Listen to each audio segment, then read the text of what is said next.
The story you're about to hear is as old as time itself. 15 years. It's the story of the greatest heroes the universe has ever seen. Retold to you from the very beginning by me. Who am I? I'm a freelancer, voiceover artist. My name is Jason Stevens, and I am paid by the hour because I kinda sound like Morgan Freeman. It's a crazy world we live in, but not nearly as crazy as the one I'm to tell you all about. Without further ado, I present the complete, unabridged story of Red versus Blue, abridged. Red Team and Blue Team were two opposing forces stationed in the same box canyon, Blood Gulch. No one on either side really knew why. The only reason that we set up a red base here is because they have a blue base over there. They probably should have realized something strange was going on when their guy Church got blown up but didn't die. I'm a freaking ghost. He's not actually a ghost. We'll get into that later. The important part is that you understand these soldiers aren't the pick of the litter. They're not the creme de la creme. Over on the red team, there's a drill sergeant. Oh boy, I'm getting the voices again. You men hear that? A lazy one. If I say no, can I go back to sleep? A suck-up. I can hear its gross simplification, sir. A Spanish-speaking robot. Es el narrador, idiotas. And a pink one. It's lightish red. Over on the other side of the canyon, we have a sarcastic one. Yeah, that's my defining quality. Thanks, asshole. A ladies' man. Bow chicka bow wow? And, well, caboose. Why don't you just try walking on your hands? Then you could use your feet for high fives.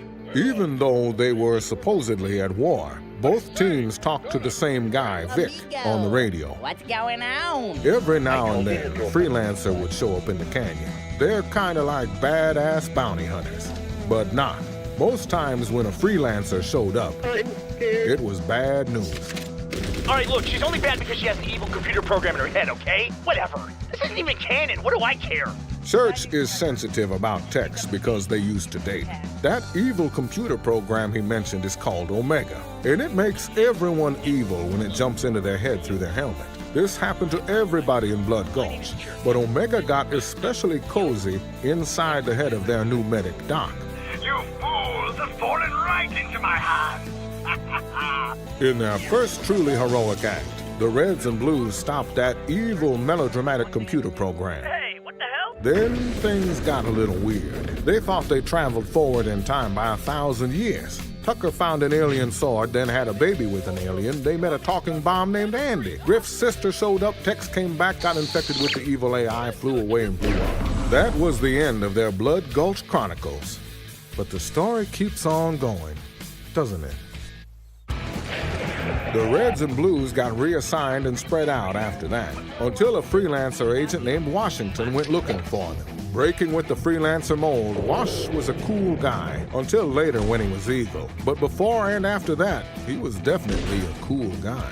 Aw, thanks, big ominous voice in the sky. With this Agent Washington, the Reds and Blues learned all the freelancers were trained by the same organization. Introducing Project Freelancer. They flew around on this cool spaceship. They made super soldiers and named them after states. They put artificial intelligence fragments in their brains to make them fight like superheroes. The Reds and Blues finally found out that both teams were being used by that same evil corporation. They were basically training dummies for those super soldier freelancers. When they found this out, boy, oh boy, were they mad. They vowed holy revenge against the evil corporation. Just kidding. Actually, they didn't really care at all. I don't give a shit about any of this. This was around when they found out their dude Church was secretly an AI. See, not a ghost. Told you so. Together they took on Project Freelancer and shut it all down with a little help from an EMP. It only affects computers, remember? And I am a motherfucking ghost. It killed him. But there was also a piece of him still alive, a part of that same computer program called Epsilon, later also called Church, because that's not confusing at all. A freelancer named Agent Carolina seemed like a bad girl at first, but later joined the gang. She wanted revenge on the director of Project Freelancer. Hello, Agent Carolina. They helped her get it. Whammo jambo. After all that smooth jazz, the Reds and Blues crash-landed on a planet called Chorus, which was in the middle of a terrible civil war. Both sides of the conflict were being egged on by two mercenaries, Locus and Felix. Turns out the Mercs were working together to destroy the planet on behalf of another evil corporation called Charon Industries. The Reds and Blues made a lot of new friends on Chorus. Why, Snowman? And working together with a larger CGI budget, they shut that down too. But in a touching moment, Church had to sacrifice himself to save his friends. Ain't that a bitch? That's the whole story. No, it's not. You skipped all the freelancer stuff.